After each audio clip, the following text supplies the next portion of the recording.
हाँ भाई, कौन कौन आया हुआ है?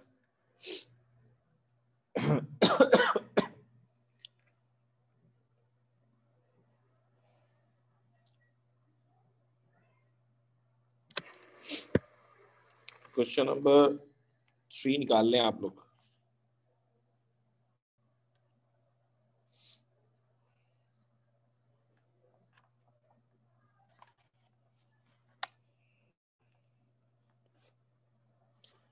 क्वेश्चन नंबर 3 निकाल लीजिए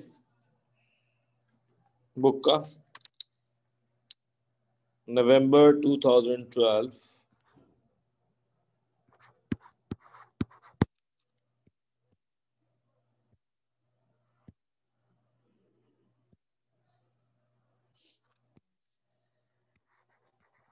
November 2012 paper 22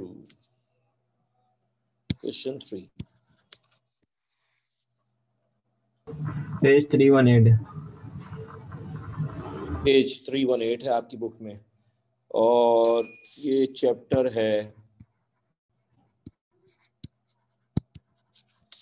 marginal costing and decision making.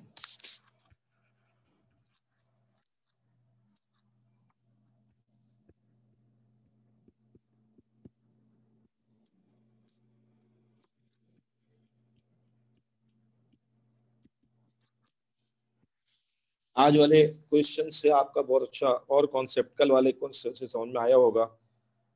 और आज मैं क्वेश्चन करा देता हूँ, ये वाला, ये मैंने आपको होमवर्क के तौर पर दिया हुआ है, और ये क्वेश्चन मैं पढ़ रहा हूँ, गौर से सुनिएगा। आप लोगों में से कितने अस्सलाम वालेकुम सर। वालेकुम सलाम। सर वो आपसे मैंने कल एक बात पूछी थी, आप बता दीजिए उसका। हाँ बेटा, पिछले साल की आप फिक्स कॉस्ट क्यों लेंगे? इसी सवाल की बात कर रहे हो? नहीं, वो क्वेश्चन नंबर 1 के एफ पार्ट, वो नहीं, एक मिनट बता रहा हूँ।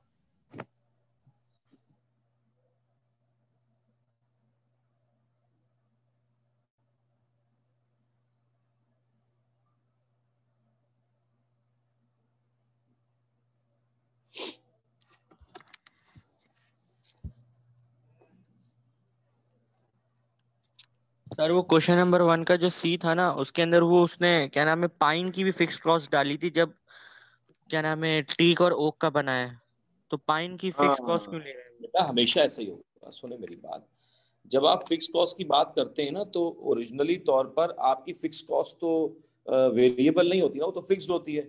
तो उस प्रोडक्शन के ऊपर यही तो हम डिसीजन दिलवा रहे हैं। अभी जो सवाल हम कर रहे हैं उसके अंदर भी यही डिसीजन आप लेंगे। तो उसके अंदर क्या होगा, फिक्स कॉस्ट को स्प्रेड, जब आप तीनों प्रोडक्शन करेंगे तो वो फिक्स कॉस्ट स्प्रेड हो जाएगी। लेकिन फिक्स कॉस्ट तो फिक्स कॉस्ट रहेगी, वो तो आप डिवाइड कर लेते हैं उसको यूनिट के हिसाब से। लेकिन फिक्स कॉस्ट कभी भी चेंज नहीं होती, चाहे वो प्रोडक्शन आप स्टॉप क्यों ना कर लें, वो फिक्स कॉस्ट जो है वो बाकी रिमेनिंग वाली प्रोडक्ट के ऊपर स्प्रेड कर दी जाती है। बिल्कुल, इस सवाल का जवाब आपको बहुत अच्छी तरीके से मिल जाएगा, और अच्छा सवाल है ये। यही डिसीजन मेकिंग के अंदर एक बहुत बड़ा पॉइंट होता है कि आप उसको कंटिन्यू करेंगे या नहीं करेंगे। आज आपको इस सवाल का जवाब अब्दुल्ला मकसूद बहुत अच्छी तरह मिल जाएगा। क्वेश्चन सुनिएगा खामोशी से।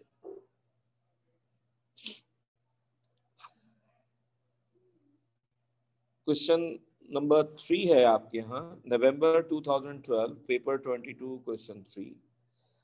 Rapunzel Limited produces 3 types of shampoo: Aloe, Hazel, and Peach. Each shampoo uses the same manufacturing process but contain different ingredients. The following data is available for the 6-month ended 31st October 2012. अब आपके सामने जो data दिया हुआ है, इसमें alloy, hazel and peach में आपको सेल्स दी हुई है इन लीटर में, और सेलिंग प्राइस पर लीटर दिया हुआ है। Direct material as per litre cost दी हुई है। Variable overhead as per litre दिया हुआ है। लेकिन आपको पता है कि लेबर तो लीटर के हिसाब से नहीं होती ना, तो डायरेक्ट लेबर रेट दिया हुआ है पर आवर 3.20, और आपको नीचे दिया हुआ है आउटपुट पर लेबर आर 8, 4 एंड 5। ये क्या चीज है? यानी कि इसका मतलब ये हुआ कि आपके जो है वो इतने घंटे रिक्वायर्ड हैं, इतने घंटे रिक्वायर्ड हैं 1 लीटर बनाने के लिए, यानी कि लेबर आवर जो है वो 8 आवर्स रिक्वायर्ड हैं आपको 1 लीटर बनाने के लिए, पर लीटर के लिए। नीचे आपको दिया हुआ है इसका अभी हम रिक्वायरमेंट 1 में ए में पूछा ही उसने यही है कि हम आवर्स में कैसे कन्वर्ट करेंगे सारी प्रोडक्शन को। Total fixed cost of $477,750 for the 6 month were recovered at the rate of 13 per direct labor hour. Fixed cost per unit आपको दी हुई है 13 लेबर आवर, यानी कि जितने भी लेबर आवर काम करेगी पर आवर 13 जो है वो फिक्स्ड ओवरहेड होगा। No inventory is kept and all output is sold in the month of production. अब रिक्वायरमेंट ए में बात की जा रही है। पहले रिक्वायरमेंट टू रिक्वायरमेंट सीखिएगा, नहीं समझ में आई तो बिल्कुल क्वेश्चन कर लीजिएगा। Requirement A, calculate the total direct labour hour required for the 6 month ended October 31, 2012। आपको कितने लेबर आर रिक्वायर्ड है, जैसा कि मैंने कहा। अब आपको सीधा सीधा है कि आपका जो है लॉय, हेजल, तीनों प्रोडक्ट के नाम लिख लें आप, और पीच। इसके लिए आपको जो टोटल यूनिट्स जो आप बना रहे हैं, यूनिट्स या एक लीटर में जो आपकी प्रोडक्शन है आपकी, वो है 120,000 लीटर, 39,000 लीटर और 60,000 लीटर। अब आपको बनाने के लिए हर दफा इसको 8 जो है वो आपको चाहिए लीटर, 8 घंटे चाहिए इसको, यानी कि 8 लीटर आप बनाएंगे 1 घंटे में, 8 लीटर बनाएंगे आप 1 घंटे में, 8 लीटर पर आवर। तो इसको आप 8 से, इसको आप 4 से और इसको आप 5 से डिवाइड करेंगे। आज मेरे पास कैलकुलेटर नहीं है भाई, आप लोगों की खिदमत चाहिए होंगी। तो 120,000 को 8 से डिवाइड करें, कितना आ रहा है पर आवर, ये आवर्स आ जाएंगे आपके पास।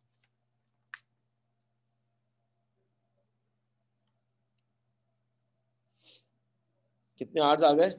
3,000। तीनों बताओ फटाफट।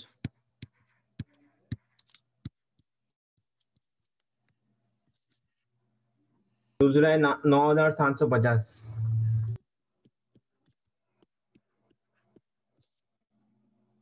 तीसरा है 12,000।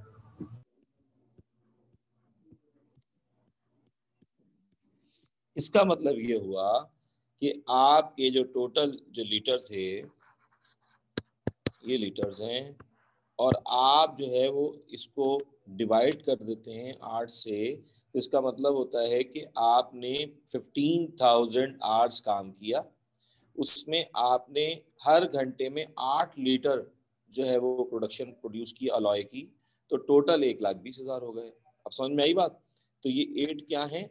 पर आवर लीटर, यानी कि पर आवर आपने 1 घंटे में आपने 8 लीटर बनाए हैं, तो आप उसको डिवाइड करेंगे तो आ जाएगा। मेरे ख्याल में कोई सी बात नहीं होगी इसमें। रिक्वायरमेंट ए में इसके ऊपर पूरा गेम चलेगा आगे, लेकिन आर्ट्स के ऊपर। तो ये टोटल हो गए आपके पास आर्ट्स कितने हो गए? 15,000, और इसका टोटल करके बता दीजिएगा मुझे। टोटल आर्ट्स तीनों प्रोडक्ट के लिए कितने रिक्वायर्ड हैं? 15 और 10, 25, 26, 27 और 36,750। 36,750 आवर्स। ये तो हो गई रिक्वायरमेंट ए आपकी। अब रिक्वायरमेंट बी जो है वो अगर आपने समझ ली तो काफी हद तक आपको चैप्टर का कॉन्सेप्ट बिल्ड हो जाएगा। रिक्वायरमेंट बी में कह रहा है calculate the break even point, कहां से पढ़ रहा हूं मैं? Requirement B, prepare a statement showing the net profit or loss for each of the 3 products and the total profit made for 6 months. अब आपको 12 मार्क्स का नॉर्मल इनकम स्टेटमेंट बनाना है। तो अब आपने जब इनकम स्टेटमेंट बनाना है तो आपको पता है 3 प्रोडक्ट हैं, तो तीनों प्रोडक्ट के हिसाब से आपका इनकम स्टेटमेंट बनेगा या प्रॉफिट स्टेटमेंट बनेगा।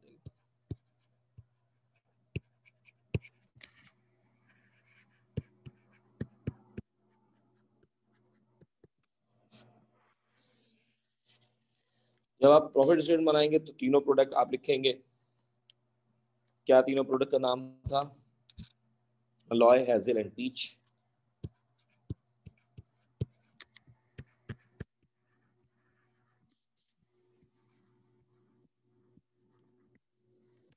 सबसे पहले आप क्या लिखते हैं, ये तो बड़ा आसान लगेगा अब आपको, सेल्स। अब जरा आप मुझे बताइए सेल्स जो है वो आपने की है, सवाल में देखिए आपके सामने लिखा हुआ है कि सेल आपने की है 120,000 अलॉय की, 120,000 लीटर आपने बेचे हैं। इसको आप मल्टीप्लाई कर दें, इसकी सेलिंग प्राइस है 8।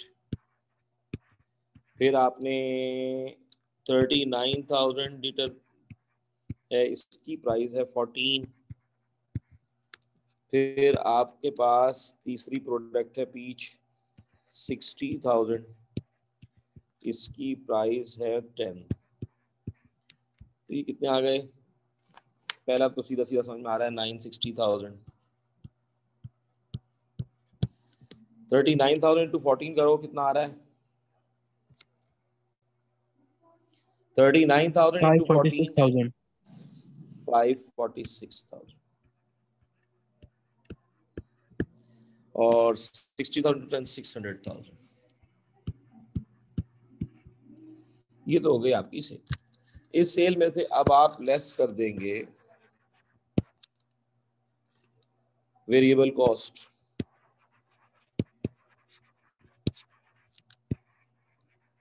जितनी भी वेरिएबल कॉस्ट हैं, क्योंकि ये 12 मार्क्स का है तो आप पूरा, वरना आप सबका एक साथ लिख के टोटल यूनिट से मल्टीप्लाई कर देते। क्योंकि 12 मार्क्स का तो मैंने आपको तरकीब बताई हुई है कि ज़्यादा मार्क्स का होगा तो आप वेरिएबल कॉस्ट के अलग अलग, मटेरियल वाइज अलग लिखा हुआ है, लेबर वाइज अलग लिखा हुआ है, ओवरहेड वाइज अलग लिखा है, वेरिएबल ओवरहेड वाइज, तो सबको अलग अलग रिकॉर्ड करेंगे। तो सबसे पहले आपको पता है कि इसमें क्या क्या चीज़ें आती हैं, वो आप ज़रा गौर से सुन लें। डायरेक्ट मटीरियल, डायरेक्ट लेबर और वेरिएबल ओवरहेड। पहली बात तो ये तीनों चीज़ें आती हैं, ये आपको पता होना चाहिए। अब सब में आपके पास जो जो यूनिट्स हैं वो आप करें। सबसे पहले देखें मटेरियल के अंदर आपके 1,20,000 लीटर है, उसमें मटेरियल का रेट आपको जो दिया हुआ है सवाल में, वो दिया हुआ है अलॉय के लिए 2.7 और दूसरा दिया हुआ है 39,000 इंटू 7.8। क्वेश्चन में लिखा हुआ है, ये सब जगह नहीं है मेरे पास। तीसरा है 60,000 इंटू 5.36।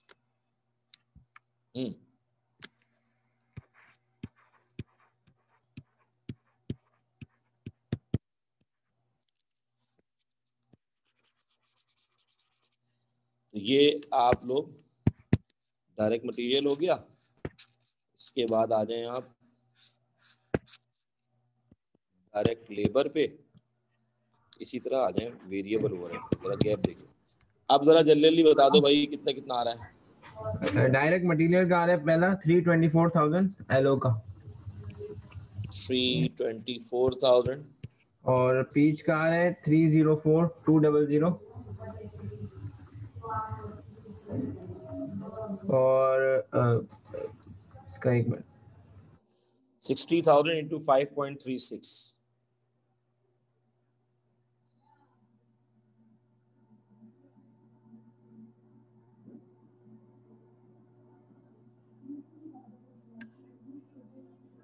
कोई और भी कर सकता है भाई। 321,600।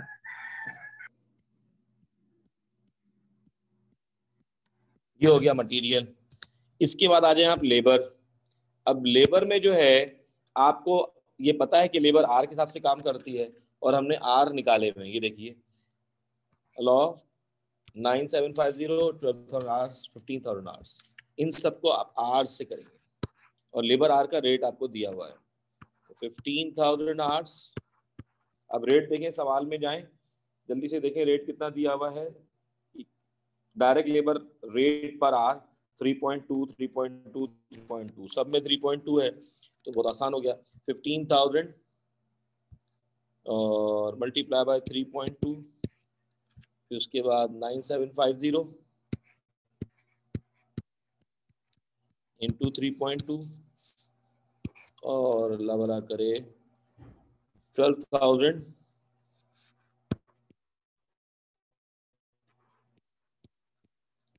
इंटू 3.2, बताओ भाई जल्दी जल्दी।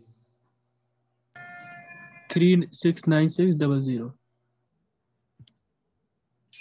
369600, ये आपका लेबर भी आ गया।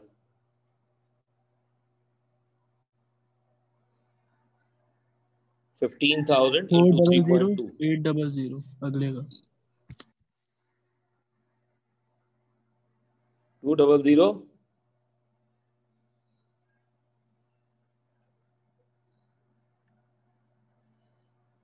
क्या बोला बेटा? ये पहले का बताओ, डायरेक्ट लेबर का। 369600, 3,69,600 कैसे आ सकता है यार बेटा? 15,000 को 3.2 से मल्टीप्लाई करेंगे, इतना बड़ा अमाउंट कैसे आएगा यार? मल्टीप्लाई करना भी सिखाना पड़ेगा। 4800 आएगा।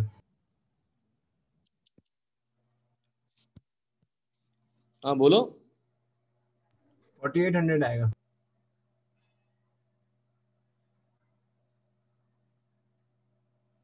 4800 भी नहीं आ सकता यार। 15 को 3, अरे हाँ, 48,000 आ सकता है, क्योंकि 15,000 को 3 से मल्टीप्लाई करेंगे, 45,000 तो सीधा सीधा आ गया। कितना आ रहा है? अबे इतनी देर लगा रहे तुम लोग यार मल्टीप्लाई करने में, लाहौल वाला हुआ। 48,000।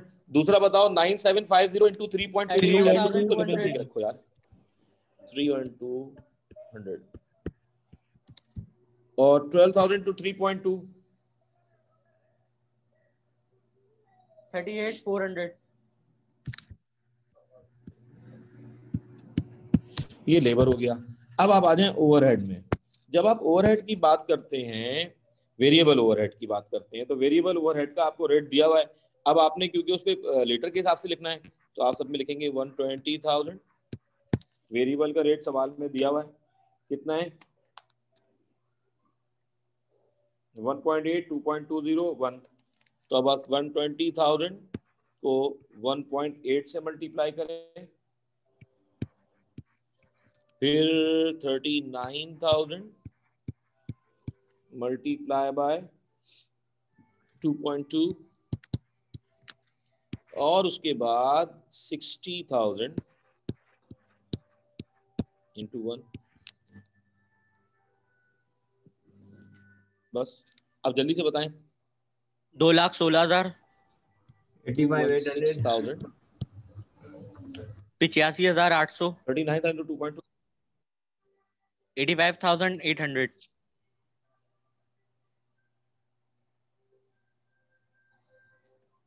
85,000। 85,800। 85,800 और कर दिया। अगला 60,000 है। ये तो खैर 60,000 है, तो सही है। अब आपकी प्रोडक्शन हो गई पूरी, तो जरा जल्दी से इन तीनों को माइनस कर दें आप इसकी सेल्स में से। 372 तो आपके पास जो चीज निकल के आएगी उसे, और ईच प्रोडक्ट 372,000 हमारे पास आ गया कंट्रीब्यूशन। दूसरा 124,800 और 180,000। 180,000 ये कंट्रीब्यूशन आ गया। इस कंट्रीब्यूशन में से आप माइनस कर दें फिक्स कॉस्ट।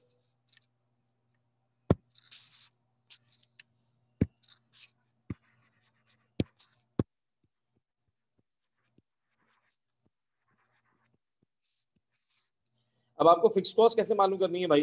वो कह रहा है कि फिक्स कॉस्ट जो है वो हर लेबर आर के ऊपर 13 होती है। सवाल में लिखा हुआ है कि जितने भी लेबर आर होंगे उस पर 13 आपका फिक्स रेट है लेबर आर का। तो लेबर आर जो है वो आपके कितने थे? अभी हमने बताया लेबर आर है 15,000 इंटू 13, फिर उसके बाद 9750 इंटू 13, और अल्लाह भला करे 12,000 इंटू 13 का रेट उसने सवाल में निकाल कर आपको दिया हुआ है। तो फिक्स कॉस्ट 15,000 को 13 से मल्टीप्लाई करें, कितना आ रहा है? 195,000. 195,000. 126,750. ये फिक्स कॉस्ट है। नेक्स्ट 126,750। इसी तरीके से 12,000 to 13। 126,750. सर इसको फिक्स से हमने टोटल आर से 126 मल्टीप्लाई किया 7 लिख लिया। है।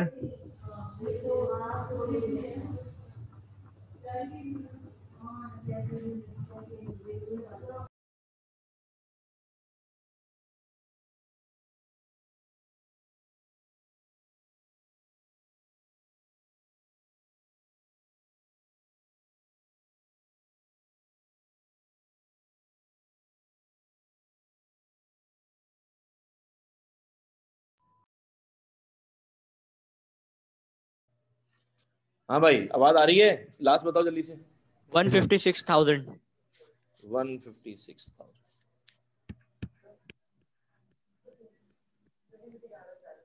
ये आपकी फिक्स कॉस्ट है। जब आप ये फिक्स कॉस्ट माइनस करते हैं तो आपके पास फाइनली हर प्रोडक्ट का प्रॉफिट आ जाता है, और अगर माइनस में आएंगे तो लॉस आ जाता है। तो जल्दी से बताओ, पहले जो है लॉ है 177,000. 177,000, ये प्रॉफिट आ रहा है। 124,800 माइनस 126,750, ये माइनस में आएगा, तो ये लॉस आ रहा है। कितना लॉस आ रहा है? कैलकुलेटर आज इत्तेफाक से नहीं है तो तुम लोगों का वो इंतजार करना पड़ रहा है मुझे। 124,800 माइनस 126,750 1950. माइनस 1950, ये लॉस है। तो यहाँ लिख देंगे लॉस। कितना है? 24,000। 24,000। जी चलें जी, ये आपका देखें। अब आपके सामने एक चीज आ गई कि यार ये जो हेजल है इसकी जो प्रोडक्ट है ये माइनस में जा रही है। बहुत ज्यादा माइनस में नहीं जा रही लेकिन माइनस में जा रही है, लेकिन कंट्रीब्यूशन दो तीनों का पॉजिटिव है। जो सबसे अहम चीज होती है ना किसी भी बड़े डिसीजन के लिए, उसकी प्रोडक्ट को स्टॉप करना है, वो पहला डिसीजन ये होता है कि आपकी कंट्रीब्यूशन किसी प्रोडक्ट की माइनस में चली जाए। अगर आपकी कंट्रीब्यूशन माइनस में जा रही है ना तो वो ज्यादा डेंजरस होता है आपके लिए। तो ये माइनस में जाने की मेन वजह इसका फिक्स्ड ओवरहेड है। तो अब हम ये डिसीजन लेने के लिए वो आखिर में कहेगा कि आप डिसीजन लीजिए। तो पहली बात तो ये आपकी उम्मीद है समझ में आ गई होगी यहाँ तक बात आपके। ठीक है, अब मैं अगली रिक्वायरमेंट पढ़ के आपको समझाता हूँ, यहाँ तक कोई कंफ्यूजन नहीं होगी मेरे ख्याल में। रिक्वायरमेंट सी में कह रहा है, calculate the contribution made per direct labour hour for each product. वो कह रहा है जो आप कंट्रीब्यूशन है उसको लेबर आर के हिसाब से आप बताइए कि हर प्रोडक्ट में कितना लेबर आर के हिसाब से प्रोडक्ट है आपकी। तो लेबर आर आप निकाल चुके हैं, आपको जो है वो कॉन्ट्रीब्यूशन को डिवाइड कर दें लेबर आर से, तो आपके सामने आ जाएगा कि भाई आपकी कंट्रीब्यूशन हर लेबर आर पे कितनी है। तो पूछ रहा है, वो पूछ सकता है आपसे। तो रिक्वायरमेंट सी में वो आपसे पूछ रहा है कंट्रीब्यूशन पर फ्री के 3 नंबर है लेबर आर, अगर बात समझ में आ जाए। तो अब आपके पास जो 3 प्रोडक्ट हैं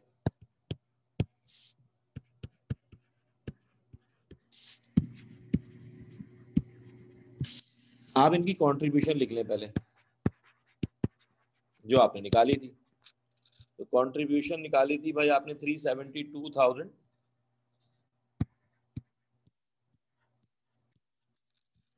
और आपने निकाली थी 124,800 और 180,000। 180,000। अब आप इसको डिवाइड कर लें टोटल लेबर आवर्स। अब लेबर आवर आपने निकाले हुए 15,000, ये था 15,000, 9,750, 12,000, 15,000, 9,750 और 12,000, ये आप डिवाइड कर लो। तो आपके पास जो आएंगे वो आ जाएंगे रेट पर लेबर आर के, आपकी जो कंट्रीब्यूशन है हर आर के ऊपर। 24.80 दोबारा बोलो। 24.80 पहले वाले, 24.80, दूसरा है 12.80,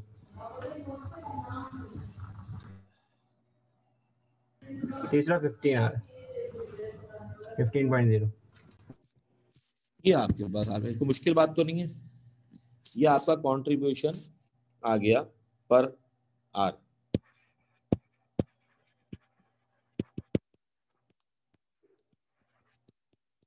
पर रिक्वायरमेंट सी भी हो गई आपकी।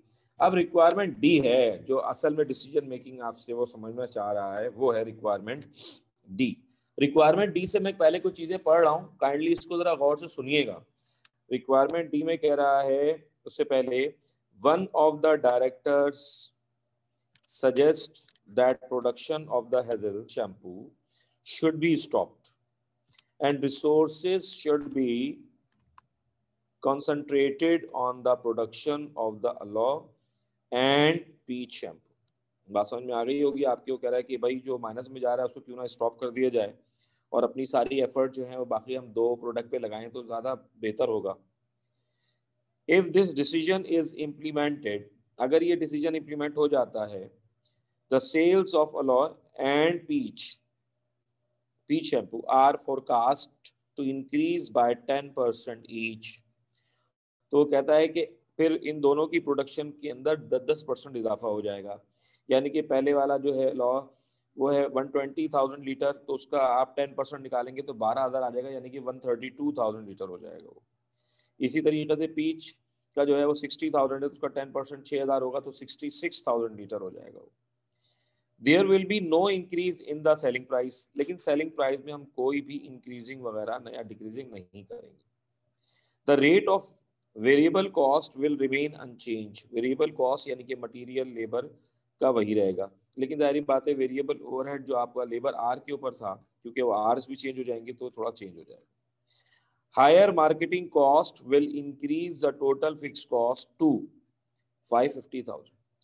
अब आपके पास जो पहले 4,77,750 का फिक्स्ड ओवरहेड था, वो मार्केटिंग की वजह से 550,000 हो जाएगा, इंक्रीज हो जाएगा। मजीद को तो देना ही देना है आपने 4 से, तो मजीद इंक्रीजिंग हो जाएगी और वो अब हो जाएगा 550,000। ये चेंजिंग को गौर से पढ़ना जरूरी होता है, क्योंकि नया इनकम स्टेटमेंट बनाने को कहेगा तो ये चेंजिंग डालनी होंगी आपको बस। तो रिक्वायरमेंट डी में कह रहा है, prepare a statement showing the expected net profit और loss for the aloe and peach shampoo and the total expected net profit for the 6 month ended 30th April 2013 using the overhead recovery rate of 13 per direct labor hour। Clearly show any fixed overhead under or over absorb, और under absorb over absorb आपको बताया गया, अभी करा देते हैं। ये 9 marks का इनकम स्टेटमेंट पूछ रहा है। और आखिर में रिक्वायरमेंट ई में पूछ रहा है, based on your calculation in B and D, यानी कि बी में आपने इनकम स्टेटमेंट बनाया था प्रीवियस में, यानी कि तीनों प्रोडक्ट का, और डी में आपने बनाया 2 प्रोडक्ट का income statement above. Advise the board of directors regarding the future production of the range of shampoos, यानी कि वो कंटिन्यू करना चाहिए या नहीं करना चाहिए। बड़ा दिलचस्प सवाल है। अब आप मेरे ख्याल में उम्मीद है समझ गए होंगे, और कुछ स्टूडेंट ने कर भी लिया हो ये सवाल। तो अब आप रिक्वायरमेंट डी में जब जाएंगे तो इनकम स्टेटमेंट बनाएंगे रिक्वायरमेंट डी के हिसाब से।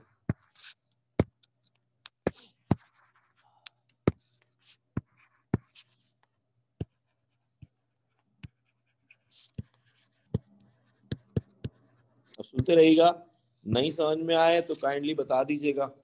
अब आप 2 प्रोडक्ट को लेंगे,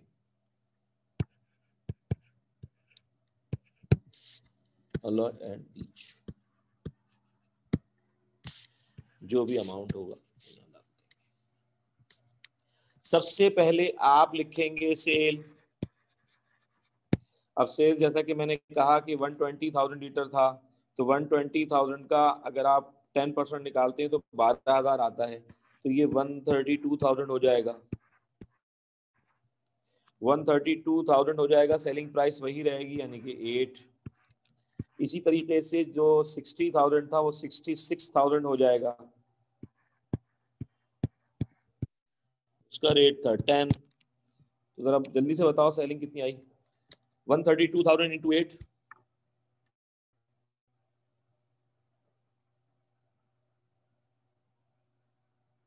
हेलो हेलो, 1056,000 1056,000 और 66,000 का तो सीधा सीधा आ गया 660,000। सेल हो गई, इसमें कोई कंफ्यूजन नहीं होना चाहिए आपको। सेल के बाद हम लेस कर देंगे इसमें से वेरिएबल कॉस्ट, काइंडली कान खोलकर सुनिएगा।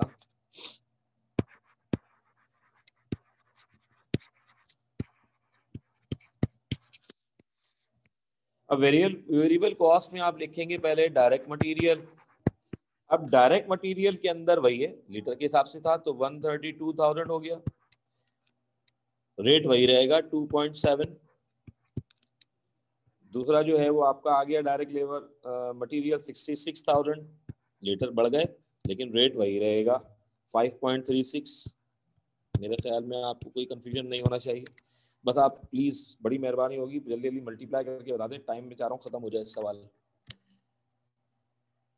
132,000 इंटू 2.7, दूसरा बंदा कर ले 66,000 इंटू 5.3। 356 सर मैंने इस 400 पार्ट के अंदर नए आर्स निकाले थे, डायरेक्ट उसको उस तरह से किया था। दूसरे वाले का दूसरा बताओ, एक मिनट। 353760। 3537। हाँ अब्दुल्ला मकसूद बेटा क्या बोल रहे हो? सर मैंने दूसरे तरीके से किया था, मतलब नए आर्स दोबारा निकाले थे मैंने इसके अंदर, हाँ, तो इसमें तो आज तो उससे फिर लेबर की इसको। बात कर रहे हो ना? जी, और वही हाँ यही आंसर आया मटेरियल, था। हाँ हाँ बेटा मैं भी वही कर रहा हूँ। अभी मैंने आर कहाँ लिखे हैं? अभी तो डायरेक्ट मटेरियल पे आर कहाँ आ जाएंगे? वो तो यूनिट के लीटर के हिसाब से है ना। हाँ हाँ। हाँ हाँ हाँ, सोते हुए बोलता है ये। अब मैं लिख रहा हूँ ना बेटा डायरेक्ट लेबर, वो भी मैंने लेक्चर में समझाया था। अब आपके आवर्स भी चेंज हो जाएंगे। पहले कितने आवर्स थे? 15,000 आवर्स थे। अब 15,000 में भी 110% का 110% कर लो या 10% का इजाफा कर लो, 1,500, ये 16,200 हो जाएंगे। यही किए होंगे तुमने।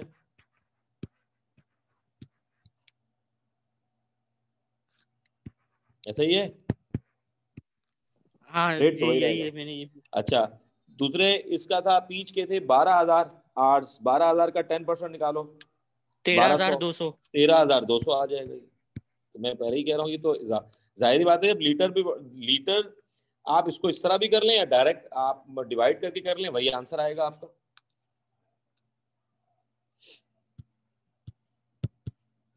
ये 10% दोनों इसमें का इजाफा। 10% बढ़ा है।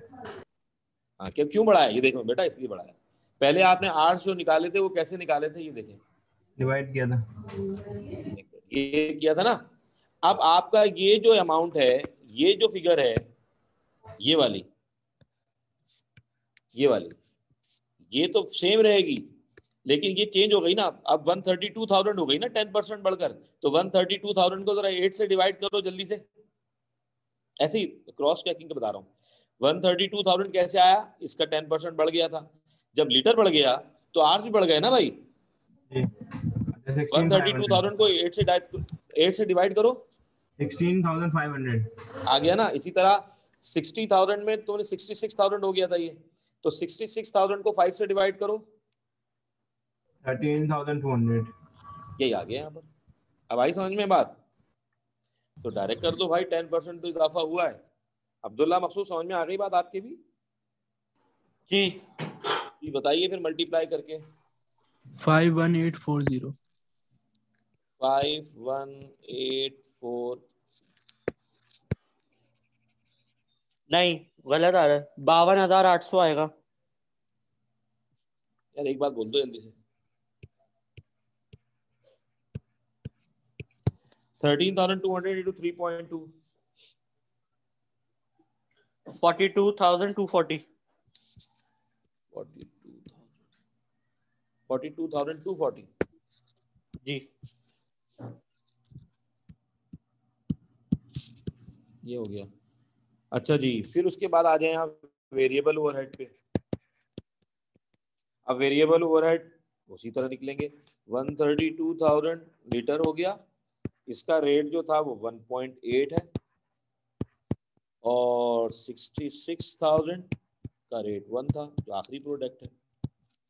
132,000 इंटू 1.8 जल्दी से बता दो, दूसरा तो पता है मुझे 66,000 ही आएगा। 237,600 237,600।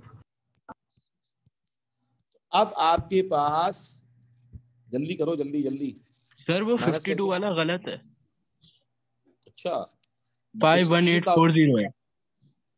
दोबारा चेक कर लो बेटा। 16,200 इंटू 3.2 यही किया आपने, मिटा दो। हेलो, हाँ सर गलत है। 16,200 इंटू 3.2 क्या आ रहा है, देखो तुम्हारे सामने। 51,840 51840। तो ये 52,800 किसने कहा था? मकसूद। हाँ भाई, चेक करवाते हो, कैलकुलेटर मोबाइल निकालना पड़ेगा मुझे।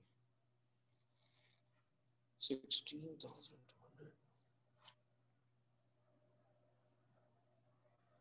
सर मार्किंग स्कीम में भी यही आंसर आ रहा है। मार्किंग स्कीम भाई 51,840 आ रहा है। सर मैं बोल रहा हूँ 16,500 आएंगे यूनिट्स।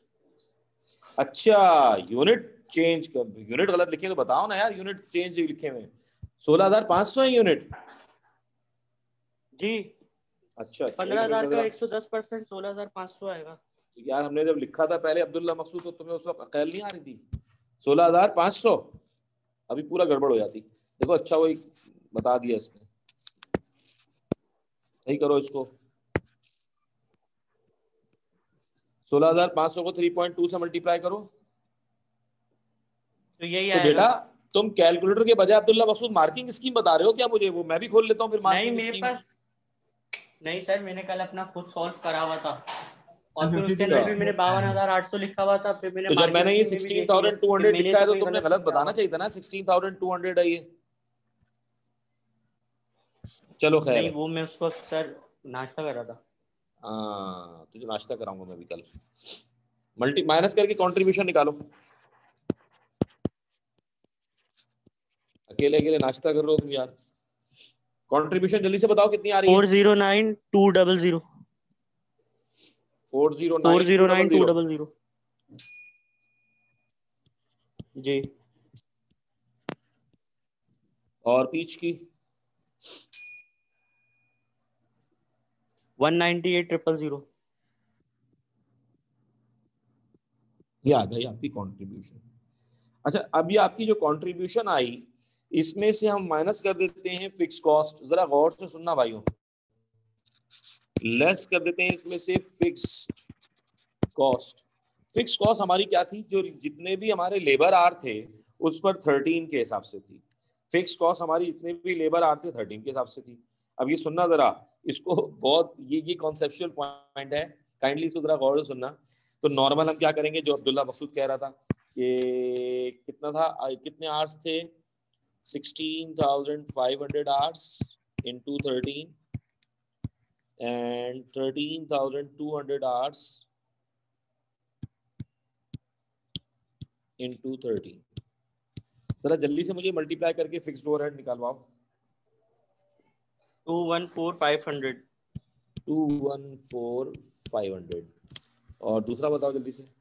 171,600 अच्छा इन दोनों फिक्स्ड ओवरहेड को ऐड करके जरा मुझे बताओ कितना आ रहा है।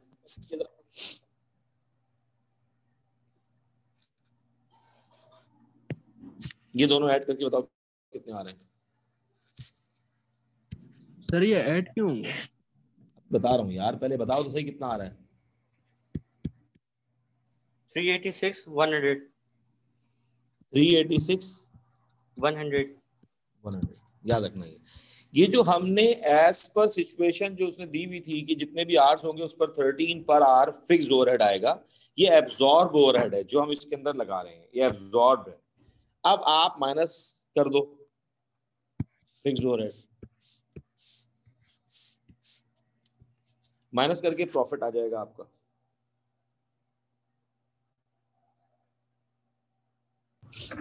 $194,700 194,700 और 26,400। 26,400 सही है भाई। अब आप ये जो दोनों का प्रॉफिट है, इन दोनों प्रॉफिट को ऐड कर दो।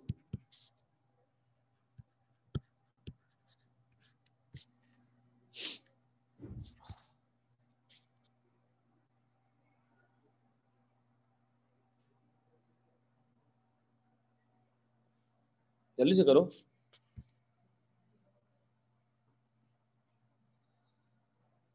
221,100 2,21,000। देखिए भाई, अब जरा गौर से सुनना है कॉन्सेप्चुअली। आपकी जो दो प्रोडक्ट हैं उसका जो प्रॉफिट आया वो आया 2,21,000, ऐसा ही है ना भाई। आपका प्रॉफिट आया 2,21,000, लेकिन वो उसने आपको सवाल में कहा था कि आपका जो फिक्स्ड ओवरहेड है, जब आप एक प्रोडक्ट को कम करोगे तो मार्केटिंग वगैरह बढ़ाने की वजह से, सेल बढ़ाने के लिए आपको मार्केटिंग वगैरह करोगे तो वो 5,50,000 हो जाएगा। एक्चुअल फिक्स्ड ओवरहेड आपको कितना हो जाएगा? 5,50,000। अब आपने एज पर प्रोडक्शन जो एब्जॉर्ब किया है वो किया है 386,100, तो ये अंडर एब्जॉर्ब हुआ या ओवर एब्जॉर्ब हुआ? जो एक्चुअल है आपका वो है 5,50,000, और जो एब्जॉर्ब किया है आपने as per situation, given situation question 13, वो आपका 386,100 है। तो अब आप बताइए ये अंडर एब्जॉर्ब हुआ ना यार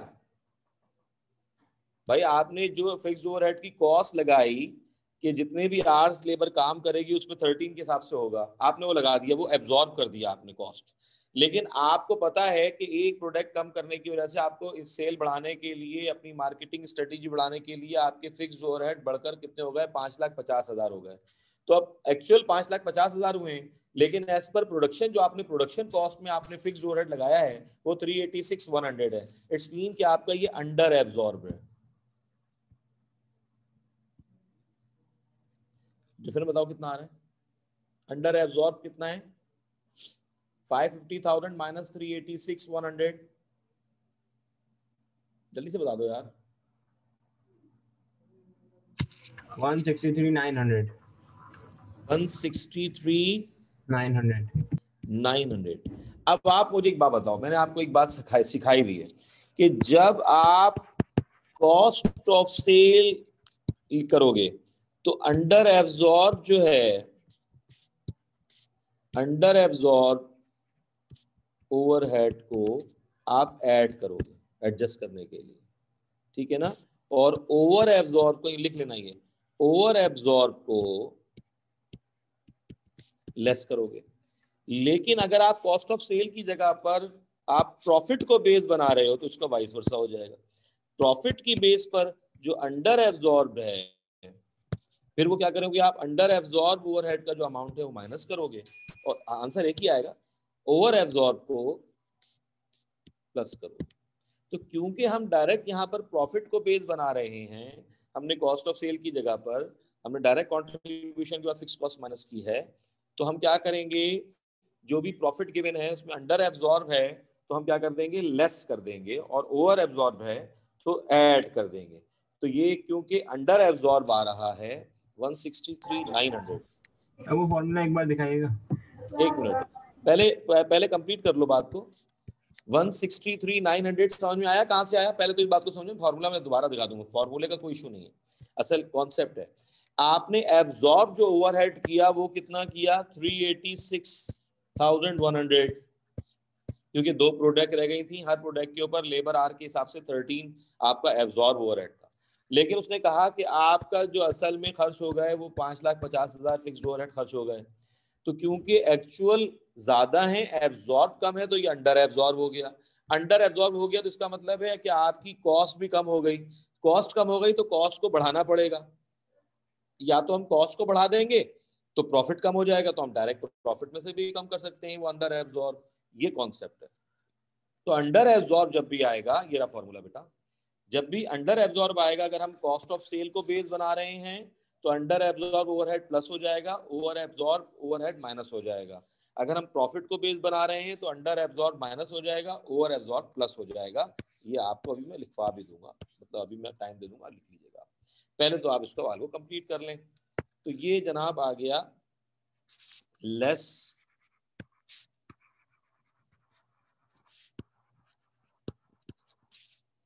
अंडर एब्जॉर्ब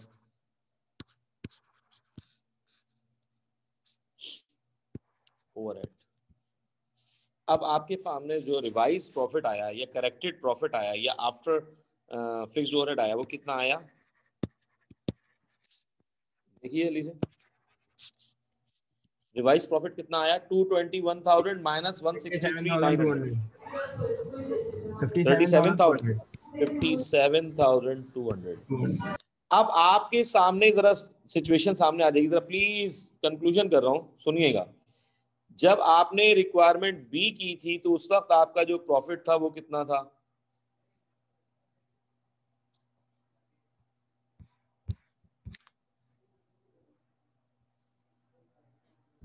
कितना था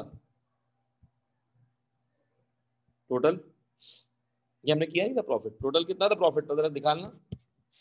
177,000 माइनस 1950 प्लस 24,000, ये टोटल प्रॉफिट देखो जल्दी से, वरना डिसीजन मेकिंग कैसे करेंगे। जब तीनों प्रोडक्ट थी तो ओवरऑल प्रॉफिट कितना था, जल्दी से बताओ। 199,050 199,050 जी 199,050। जब, अब गौर से सुनना मेरी बात, जब तीनों प्रोडक्ट चल रही थी, बेशक ये जो हेजल था ये माइनस में गया, लेकिन आपका ओवरऑल प्रॉफिट था 199,050, जबकि आपकी सेल इन लीटर भी कम थी। लेकिन जब आपने वो प्रोडक्ट को स्टॉप किया, तो जो आपने प्रोडक्ट को स्टॉप किया तो आपका जो प्रॉफिट आया वो 57,900 आया। तो 57,900 और 199,050, तो अब बताएं कौन सा ज्यादा बेहतर है आपके ख्याल में? पहले वाला। हाँ भाई, पहले वाला। क्यों पहले वाला बेहतर है? क्योंकि वो फिक्स्ड ओवरहेड की कॉस्ट को स्प्रेड कर रहा है और फिक्स्ड ओवरहेड कॉस्ट बढ़ नहीं रही उसकी वजह से। तो उसने आपसे रिक्वायरमेंट ई जो है, बस 10 मिनट की बात रह गई मेरी और 10 मिनट की क्लास रह गई है। रिक्वायरमेंट ई में आपसे कह रहा है, based on your calculations in B and D above, advise the board of directors regarding the future production of the range of shampoos। अब आप बताएं कि इसमें जो है वो क्या करना चाहिए। तो बस इसका जो है वो कंक्लूजन यही है रिक्वायरमेंट ई का, कि ओरिजिनल प्रॉफिट जो था वो अगर कंटिन्यू हम करेंगे तो जो ओरिजिनल प्रॉफिट था, original profit of all production, production का टोटल प्रॉफिट था वो अभी हमने बताया 199,050 था डॉलर में। अब इसमें से आप लेस कर दें revise profit for only 2 product, तो वो रिवाइज प्रॉफिट आया 57,200 का। बहुत फर्क है यार, देखें कितना डिफरेंस आ रहा है, जल्दी से देखें डिफरेंस कितना आ रहा है।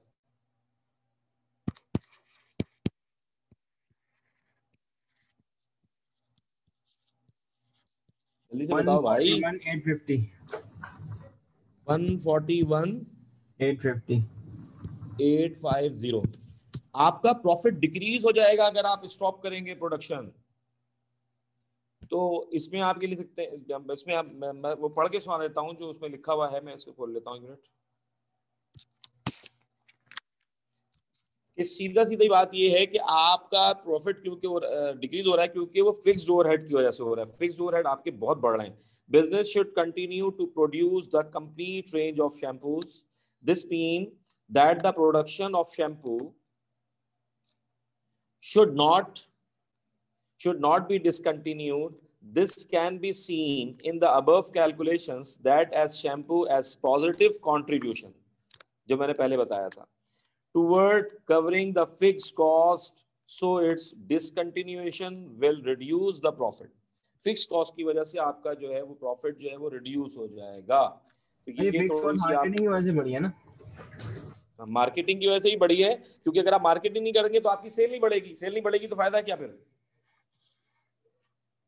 तो सर तो पहले कैसे चल रहा था भाई? यही तो वो आपसे कह रहा है कि आपकी फिक्स कॉस्ट भी बढ़ेगी। तो फिक्स कॉस्ट पहले थी 4, कम थोड़ी थी फिक्स कॉस्ट।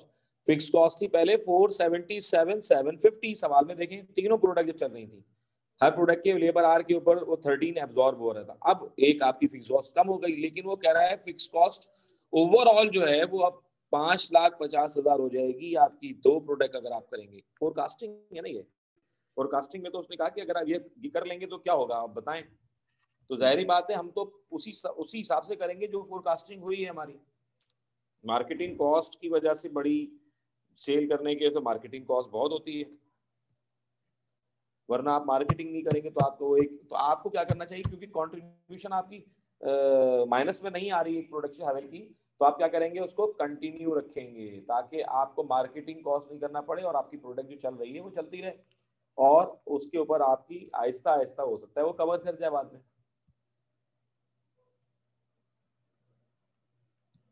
तो इस सवाल से आपको काफी हद तक बेहतर कंसेप्ट समझ में आ गया होगा जिन लोगों ने क्लास ली है कि भाई असल में डिसीजन मेकिंग कुछ भी नहीं है, बस आपको इनकम स्टेटमेंट प्रॉपर बनाना आना चाहिए और आपको ये सवाल पढ़ना आना चाहिए।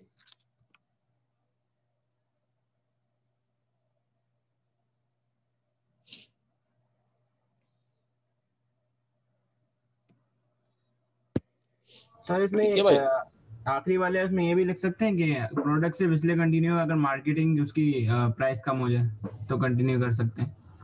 नहीं नहीं नहीं नहीं नहीं, नहीं। अगर आपको सजेशन थोड़ी देनी हो तो सजेशन आपको दे चुका है कि भाई ये फोरकास्टिंग है। अब आप बताइए कि इन सारी सिनेरियो में रहते हुए इसको प्रोडक्ट को कंटिन्यू करना चाहिए नहीं करना चाहिए, वरना तो आप ये कह सकते हैं कि अगर 100% सेल बढ़ जाए, 100% प्रोडक्शन बढ़ जाए तो हो सकता है।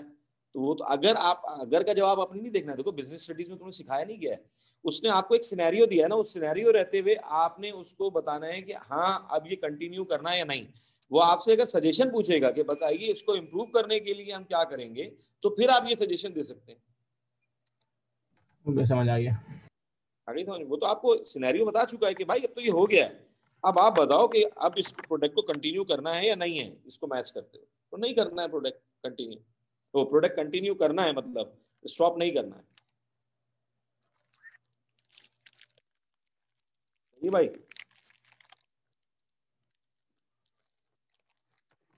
ज्यादा सर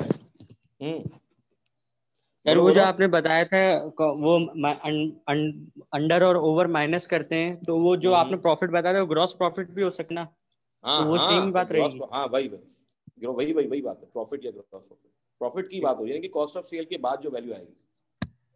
ठीक है, अल्लाह हाफिज।